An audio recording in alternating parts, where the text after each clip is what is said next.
Não é segredo para ninguém que o Brasil está projetando e construindo um submarino de propulsão nuclear.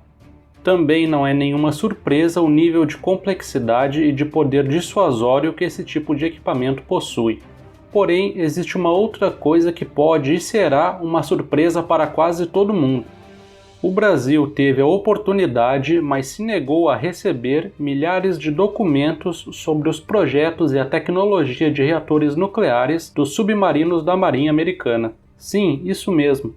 Uma matéria do jornal The New York Times trouxe os detalhes de uma investigação que corria em segredo. Um engenheiro naval dos Estados Unidos, que trabalhava em um estaleiro onde eram construídos os submarinos nucleares daquele país, decidiu, junto de sua esposa, vender milhares de documentos secretos que ele havia roubado ao longo de anos sobre o projeto e a tecnologia dos submarinos nucleares, incluindo a parte dos reatores, que é a área mais crítica e complexa. Eles decidiram em conjunto que esses documentos não deveriam ser repassados a uma nação hostil, como Rússia e China, mas sim a um país que não fosse inimigo, que tivesse dinheiro e que buscasse esse tipo de tecnologia. O Brasil não é uma nação inimiga dos Estados Unidos. Teria dinheiro para pagar pelos documentos e possui um projeto de submarino nuclear em andamento. Então essa foi a escolha deles, tentar vender esses documentos ao Brasil. Esse engenheiro entrou em contato com o Serviço de Inteligência brasileiro, oferecendo os documentos e adivinhe o que foi feito.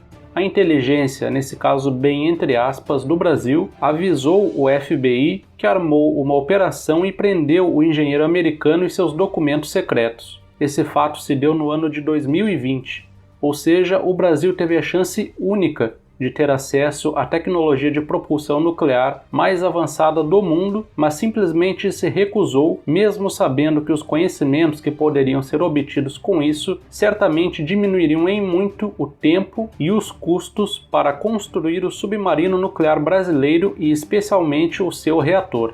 E o pior é que nós livramos da espionagem abrindo mão de algo que nos beneficiaria muito e que talvez nunca fosse descoberto, um país que já espionou a gente. Vamos lembrar que a NSA, uma agência de inteligência dos Estados Unidos, chegou ao ponto de grampear o telefone de um presidente do Brasil e outras autoridades, onde inclusive deveriam ser discutidas questões de segurança nacional. Sabe-se lá o nível de informação que eles possuem do Brasil em todos os níveis e áreas, e se a espionagem deles não prossegue até hoje. Além do mais, a venda de segredos militares e industriais é algo relativamente comum. Na Guerra Fria, espiões de ambos os blocos vendiam segredos de equipamentos e projetos um ao outro. Mesmo após a Guerra Fria, países continuam a roubar segredos militares dos outros, e um grande exemplo disso é a China, que usa isso para desenvolver sua indústria local e aumentar sua independência militar, tecnológica e econômica.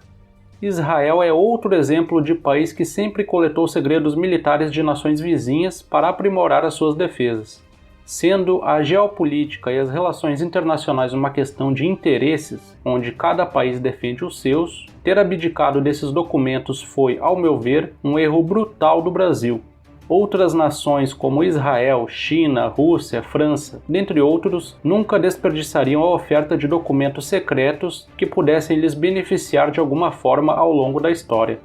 Esse era o caso do Brasil ter aceitado os documentos, adquirido o máximo de conhecimento possível e, caso fosse descoberto, o que é apenas uma hipótese, fazer como todos os países soberanos fazem para defender seus interesses se necessário: negar, negar e negar. Então, galera, espero que tenham gostado do vídeo, continue nos acompanhando, não deixe de se inscrever no canal e até a próxima.